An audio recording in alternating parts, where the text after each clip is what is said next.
ஒருத்தன் தவம் செய்யறான், அரக்கன் அவன். காளி அப்படின்னா டப்புன்னு காளி வந்துட்டான். ஆதி பராசக்தியை நான் கொல்ல வேண்டும், எனக்கு உபாயத்தை சொல். அவள் சொன்ன உபாயத்தை நான் சொல்கிறேன். அவ கண்களுக்கு கண்கள் நேராக பார். பார்த்து கெட்ட வார்த்தையில திட்டு. திட்டுனா அவளுக்கு திட்டு பழக்கம் இல்லை.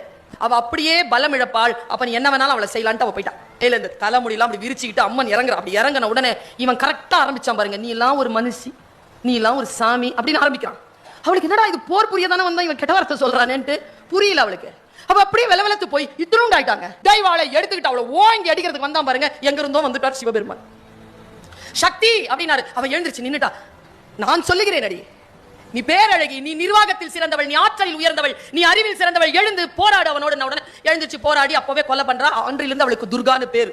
நமக்கு முன்னால இருக்கிறாள், நம்ம சக்தி நிலையை இழக்கணுங்கிறதுனால தான் கெட்ட வார்த்தையில பேசுறான். அதை இக்னோர் பண்ணிட்டீங்கன்னா அவனை எளிதிலாக ஜெயித்து கொண்டு போகலாம்.